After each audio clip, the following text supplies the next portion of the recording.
surrounding your experience at such a young age. It must have been very difficult to get through. Yes, no, it's been very difficult. I mean, the media's been very largely involved lately, and I haven't done an interview since because I have felt very hurt about the situation and the way the Labour Party locally, but regionally, have treated me. And you've got quite an incredible story because you were elected at only 18.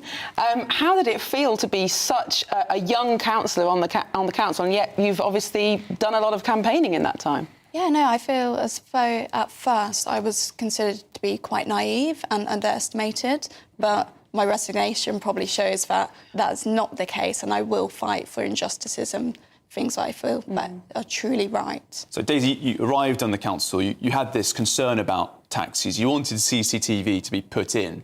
So talk us through some of the reaction you had to that when you proposed that motion in Peterborough. So it went to a licensing committee, which we voted on. I voted for the measure to go into place, CCTV in taxis, and the responses weren't great from the Labour group. We had a message put in saying, well done licensing, we are now going to lose our seats in Park, East and so forth, which are all true. It's true that it is Pakistani taxi drivers, and that is fact, and they all are very Pakistani taxi driver heavy.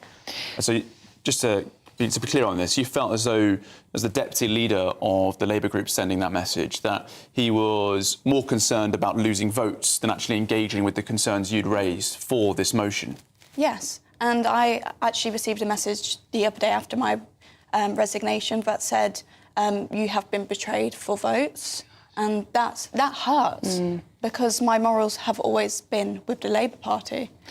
And when you put yourself forward for election, you know, even at a much older age, you're still making yourself very vulnerable. Everything you do is scrutinised. You become a public figure and people legitimately can complain about what you do, comment on what you do. How have you coped with that kind of scrutiny, especially under such difficult circumstances? Yeah, it's been difficult, especially with the being targeted for anti-Semitism, and that's my reputation. Being a public figure, you can't be accused or be targeted with racism. It has no place in our society at all. And I think some of our viewers will be thinking, what a sensible idea. Put CCTV in taxis, it protects everybody. Obviously, it protects the customer, it also protects the driver, because should any allegations be made, that there's evidence. What possible reason, other than losing votes, could they have had against this idea? So the other reason was that the cameras stay on 30 minutes before and 30 minutes after they are switched on. Okay. So it's that into their own public life that we'll be going into. Sure, that sort of privacy intrusion. Yes. But, I mean, I hope you don't mind, but I'd like to talk about some of that sort of abuse that you received. Obviously, it's very sensitive, but, you know, you're a teenage politician coming forward, putting forward this idea quite boldly. Your mother's Jewish. You've never commented on Israeli politics or anything like that, but you had men in Peterborough saying that you are on the payroll of Benjamin Netanyahu. How did that feel when you saw those sort of attacks coming against you? It was an awful experience. As you said, I have never commented on the crisis in the Middle East because I don't know enough about it to make a comment on it. But it was a very awful situation. I mean, I reported it to the police and they came back as a non-crime hate incident. But also, there was issues when you raised that complaint with the Labour group. You raised these concerns, but the formal process for dealing with it was delayed after the local elections. Yes. So the guy that accused me of it is a convicted voter rigger. Yeah. And that was very unfortunate, as I reported it to the Labour Party regional, and because he is no longer a Labour member, they couldn't investigate that internally. But he is still a Labour activist within Peterborough. And making those allegations publicly. Yeah. Now, you've been a lifelong Labour supporter, a member for a number of years, but you've now left the Labour Party.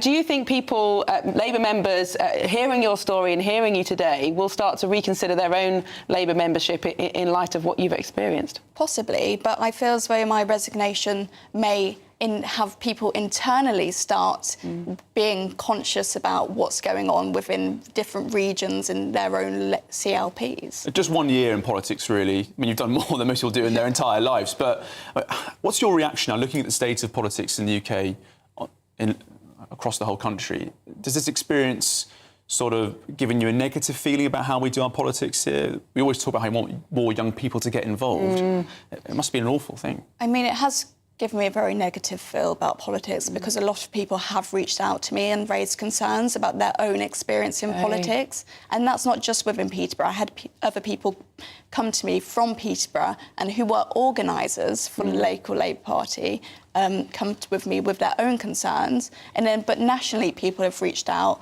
and said some stuff about the Labour Party. Yes. Yes. Not experiencing anything as near as bad as what you've been through, but it is a tough job being in politics. But are you going to carry on with your taxi safety campaign now you're an independent councillor? Yes, definitely. I will be putting out a petition so that we can hopefully get national government to have a discussion about a national proposal for CCTV in taxis, because it safeguards not just the passenger, but the taxi driver itself. Daisy, I think the rest of your family have voted for different parties. I think some members of your family have voted for Reform recently. Have any other political parties tried to sort of snap you up in the few days since you've resigned from Labour? Yes, but I'm not looking into joining another political party. I'd rather represent my residents as an independent. Right, well Daisy, good luck and well done. Thank you very much for coming on the programme this morning.